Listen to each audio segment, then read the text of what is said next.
You will hear a man talking to a receptionist at a hotel. First, you have some time to look at questions 1 to 7.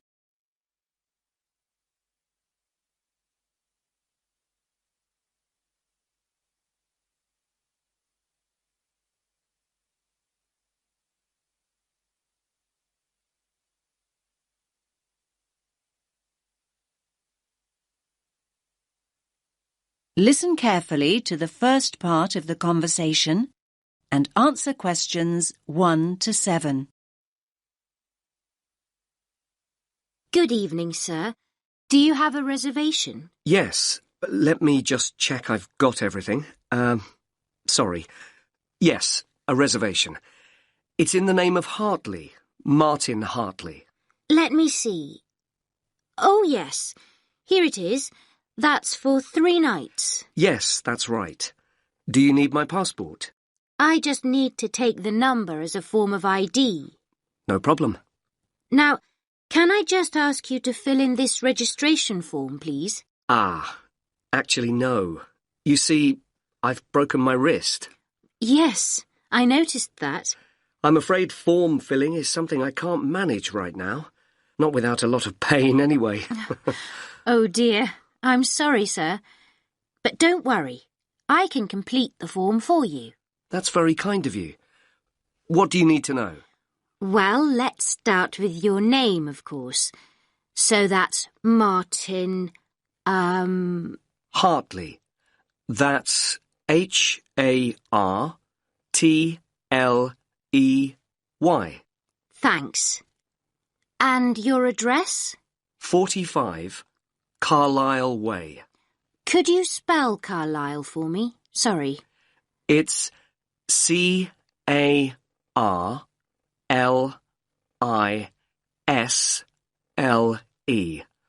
You don't pronounce the S.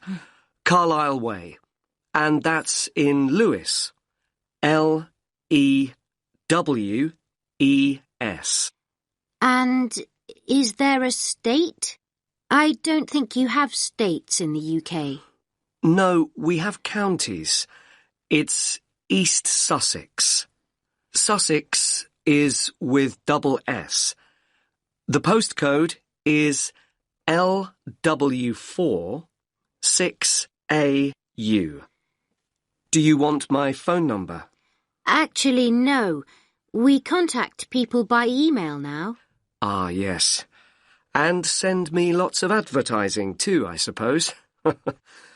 My email is hartleynitram@yahoo.co.uk.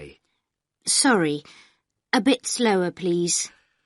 Hartley, my surname, then Martin backwards, NITRAM. That's all one word. And all lowercase? That's right. No capitals. At yahoo.co.uk. Thank you very much, Mr. Hartley. And could you give me your passport now, please? Thanks. You can have that back now. And that's for 3 nights, so checking out on Sunday morning? OK. You're in room 16. That's on the first floor, overlooking the courtyard. Here's your key. Would you like somebody to take your bag? Now you have some time to look at questions 8 to 10.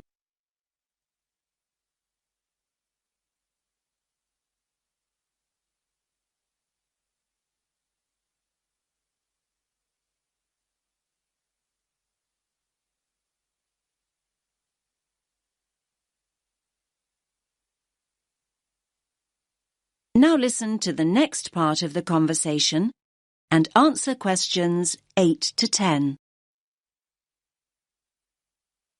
Do you have a map I can take? Yes, of course. We've usually got lots of them here. Somewhere. Ah, yes. Here we are. Thanks. Could you show me where we are exactly? Let me have a look. Yes. This is our street here, Avenida Constitución. The bigger hotels are marked, so let me just see which one is us. Here. Yes, here. This is Hotel Columbus, just before you get to the museum. I say just before because that's the way most people get here. I mean, coming from the main square where all the buses stop, or from the station. Yes, that's the way the taxi came in from the airport. I thought we drove past the museum, though, just after we went through that big square you mentioned. Ah, you probably mean here. That's actually an art gallery. It's worth having a look round, but the museum's more interesting. I think so anyway. Thanks for the tip. I hope I get time. Right, well, tomorrow I've got to be at the conference centre. They told me they'd put me in a hotel that wasn't too far away. Oh, yes. The conference centre's not too far at all. Let me see. Yes, down here. You can walk there in 7 or 8 minutes. Just cross over the road and go straight down this street here. That will take you towards the newer part of the city. Walk on for a couple of blocks, and then when you get here, you just have to go right a very short distance, and then you'll see the conference centre above the other buildings. It's quite big. I see. That all looks quite straightforward. Thanks very much. My pleasure. Have a nice evening, sir.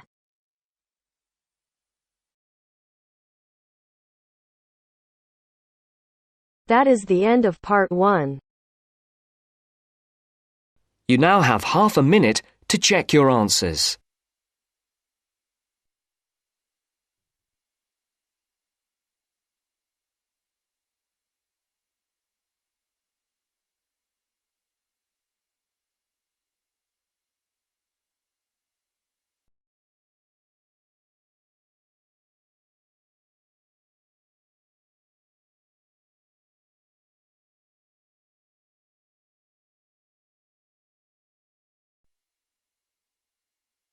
Now turns to part 2. Part 2. You will hear a talk about young people living on their own.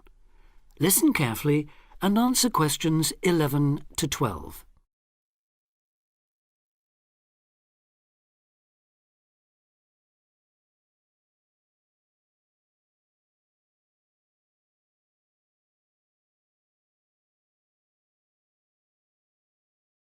Listen carefully and answer questions 11 to 12. Loneliness is something we all suffer from in varying degrees, but young people living on their own can be particularly vulnerable. Many who leave the family home find they are less confident and have more difficulty in finding their feet than they expected. Often, going to work or study in another town or city will be the first time they have lived away from home. Although this may sound like an adventure for those dying to get away from the glare of the parental eye, for others it is a daunting prospect which generates apprehension, uncertainty and even fear. In fact, in a recent survey of over 1,600 people who had recently left home, 32% said that understanding and coping with loneliness was a crucial issue for them and made them feel highly stressed and distracted. An annual report by researchers last year recorded a noticeable increase in the number of individuals with homesickness, transition and isolation issues. Acknowledging that feelings of loneliness and isolation could impede progress at work or study, they examined the number of people using the welfare and health services. They found that young people in particular were prone to difficulties. Last year, 61% of all people using counselling services were aged under 30, and of this group, 57% were men.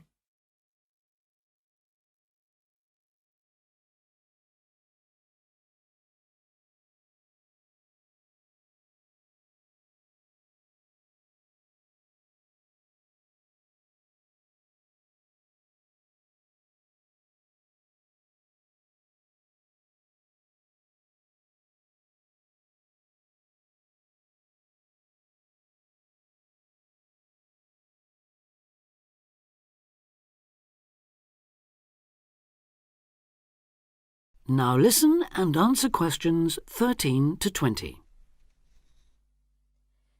Leaving home involves a major change in lifestyle, work patterns, and degree of independence. You will be away from home, family, and friends, and are no longer supported by familiar surroundings. For this reason, in the first year, a lot of young people suffer from loneliness. Ironically, this sense of isolation comes at a time when you are likely to be surrounded by people most of the time. Living in a busy city, travelling on crowded buses and trains, you will be constantly among people. But this can sometimes compound your sense of being alone. Seeing others who appear at ease among large crowds, mingling and making friends, can make you feel excluded and inadequate. Adapting to a new environment makes people uncertain of what to do or how to behave and breeds insecurities which can make for a real sense of isolation. It is often those who are more used to being on their own who deal best with the transitional period of leaving home. Other reasons for feeling alone include high expectations of the big city where you have the best time of your life and meet lifelong friends. It may be the first time you have had to make new friends since you started primary school, and perhaps you are reluctant or finding it hard to replace old friends whom you miss.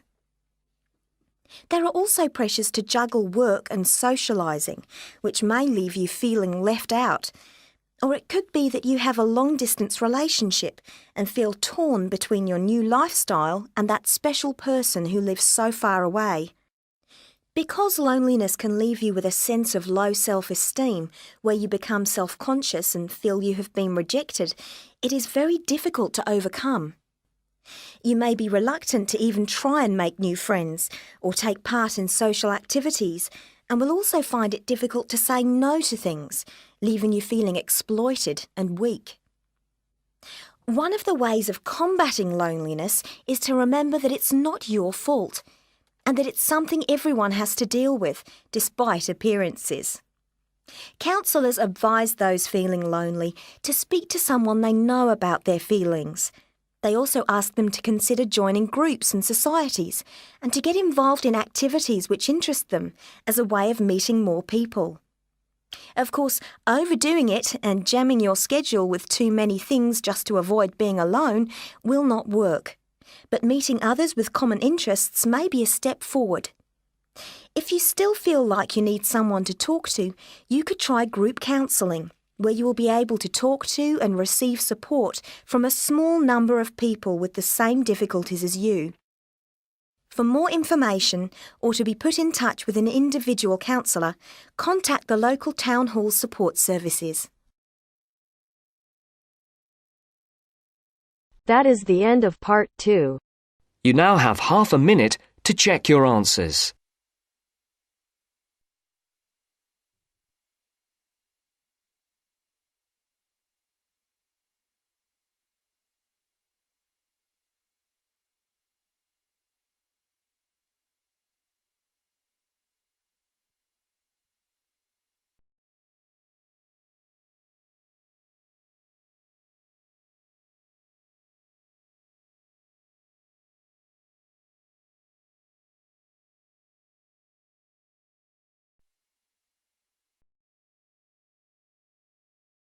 Now turns to part 3. Part 3. You will hear two students talking about reading.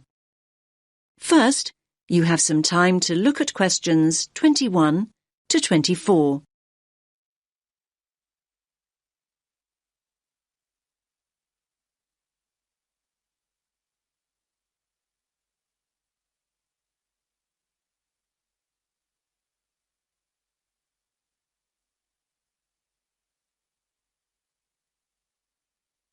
Listen carefully to the first part of the conversation and answer questions 21 to 24. Hi, Milena. How's your research for your assignment going? Which assignment, Josh? The one on sustainable transport. It's due in on Friday. Oh, I've not nearly finished it. I've still got so many articles to get through. In fact, I need to read another 2 books on the reading list before I can even think about writing it up. It doesn't help that I'm a really slow reader. Well, why don't you practice speed reading, just like me? Oh, let me into your secret. If anything, if I don't get a move on, my assignment is going to be late. What exactly is speed reading anyway? Well, speed reading basically means reading faster and more efficiently. It can make such a difference. I've noticed the benefits already, and I've only been doing it a few weeks. Sounds good. What benefits are we talking exactly? Well, the majority of people read at an average rate of 250 words a minute. So that means that an average page in a book or document would take you around 1 or 2 minutes to read. So up to 2 minutes a page. That sounds quite fast to me. I reckon I spend at least 5 minutes on each one. But just think about it. Imagine if you could double that rate to 500 words a minute. You could zip through all the articles and books in half the time. Another thing is that it can help you understand the basic structure of an idea or an argument much better. Now you have some time to look at questions 25 to 30.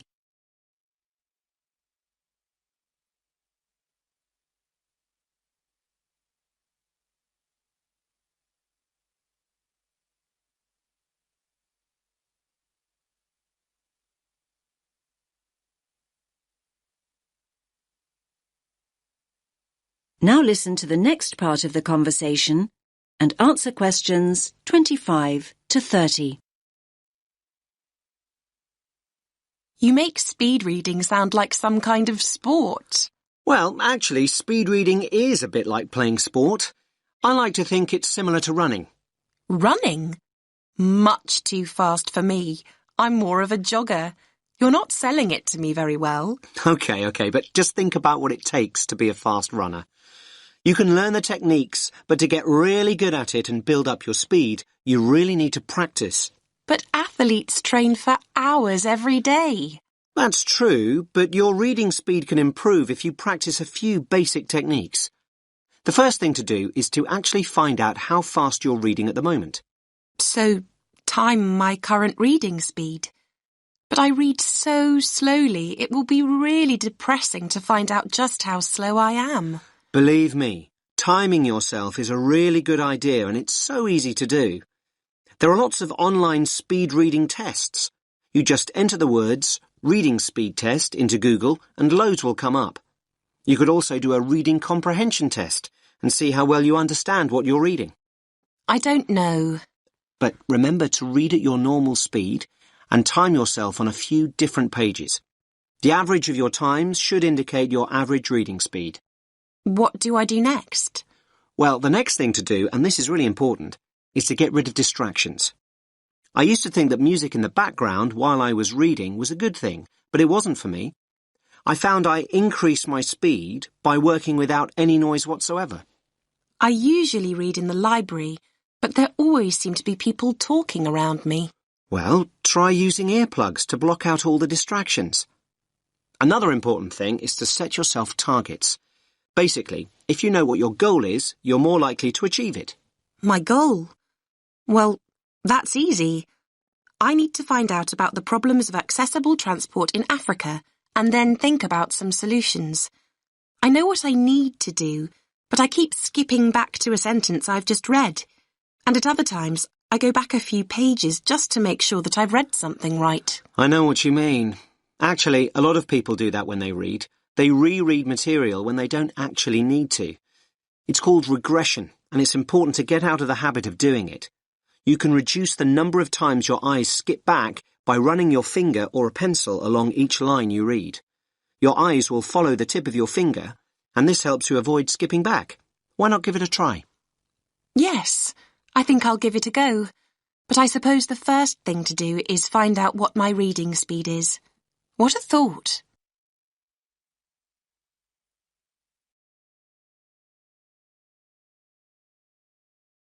That is the end of part 3. You now have half a minute to check your answers.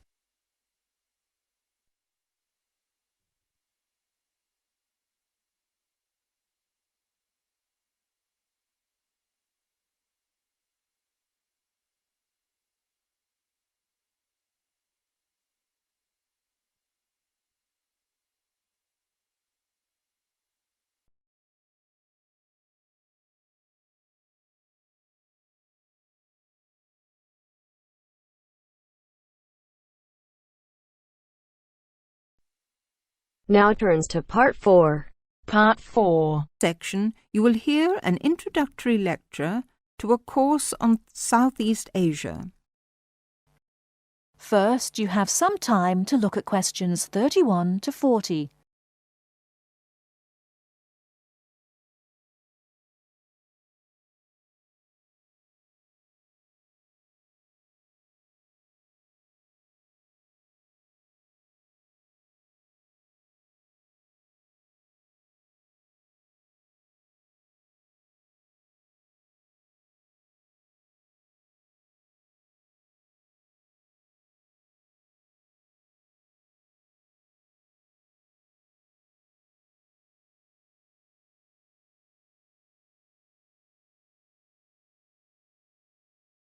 Now, listen carefully and answer questions 31 to 40. My name is Paul Stange. I'm coordinator of this course. It's called Southeast Asian Traditions. I'm also the author of the study guide and the course reader, and you should have those in front of you. As well as these, you'll need 2 textbooks for the course. There's the one by Osborne and there's another by Legg. I'll talk a bit more about the reading materials in a moment. Now, if you haven't got these materials, you can buy the textbooks at the university bookshop, and you can collect the study guide and the course reader from me on your way out of the lecture.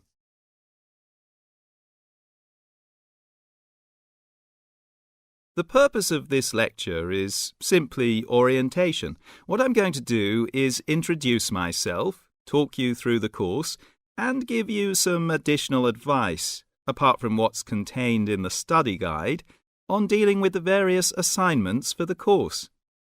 First of all, the materials.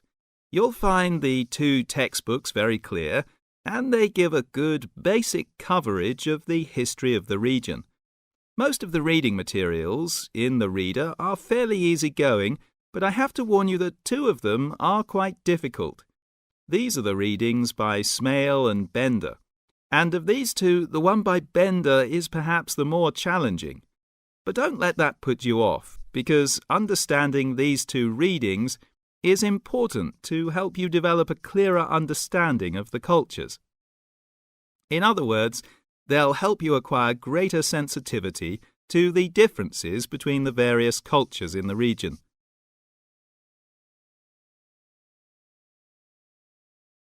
Now, the course itself.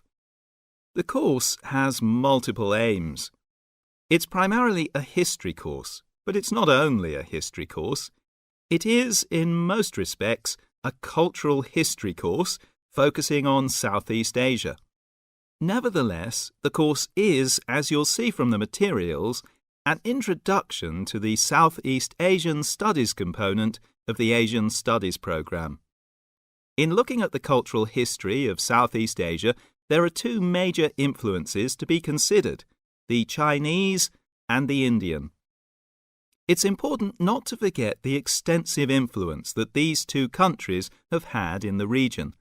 China has been trading throughout the region since at least the 6th century, so many of its cultural and social traditions have influenced the countries in the area, and religious practices from India have helped form today's culture. So we'll be looking for the links and the connections between traditional patterns and today's developments in the region. I think you can now begin to see how these past influences might form a background for the present-day social practices. And in the same way, this course will form a basis or background for 2nd and 3rd year courses, with their focus on the modern period, and in particular, the economic and political situation of the region. So, that's the outline of the course. I'd like to go on now to look at what you have to do, your assignments and so on. That is the end of Part 4. You now have half a minute.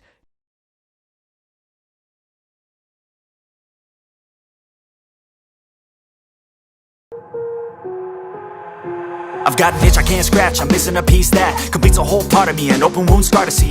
Everybody come here, gather round, welcome to the freak show, the best in town. What the hell's wrong with me? I don't get along with anybody, honestly. I've been living in my own head. Everyone, welcome to our channel. Today in this video I'll be discussing with you writing task 2, and the question for today is: some people are fond of buying new gadgets, phones or laptops.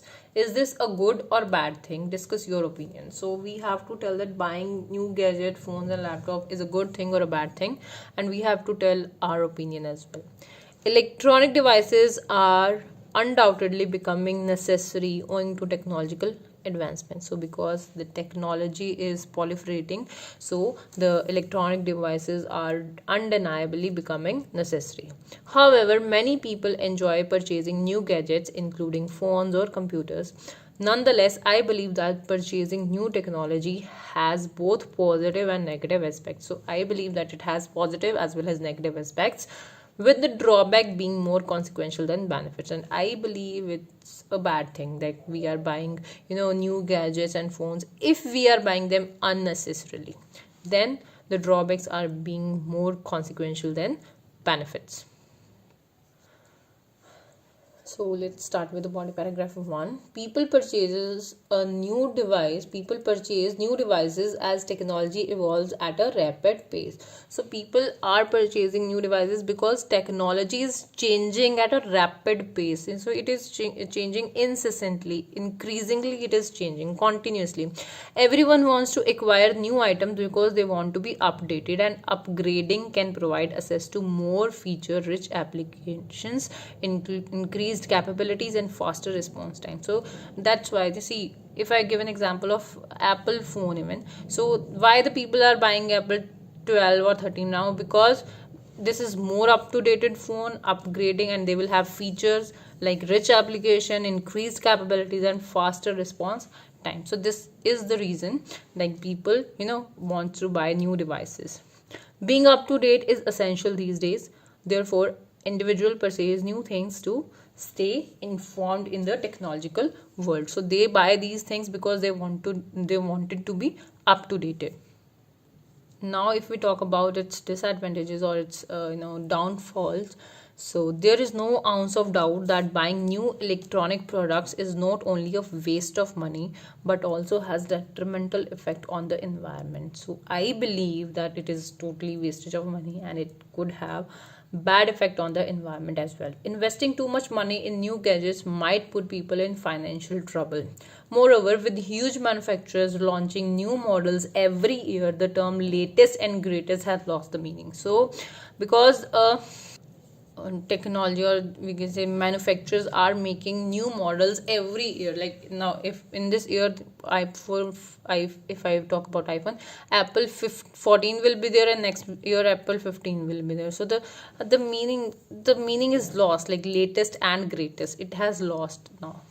Apart from it, people upgrade their phones and discard their older one. So what they do, they buy a new one and discard their older one. Dangerous substances are gathered when devices are inappropriately disposed of and ends up in landfills, affecting the environment's air, soil and water, which overtly or covertly affect human health. Means overtly or covertly means directly or indirectly affect the human health. So there are dangerous substances in the mobile phones, and if they end up in landfills, right, then it will definitely affect the environment's air, soil and water, which will directly or indirectly affect humans also.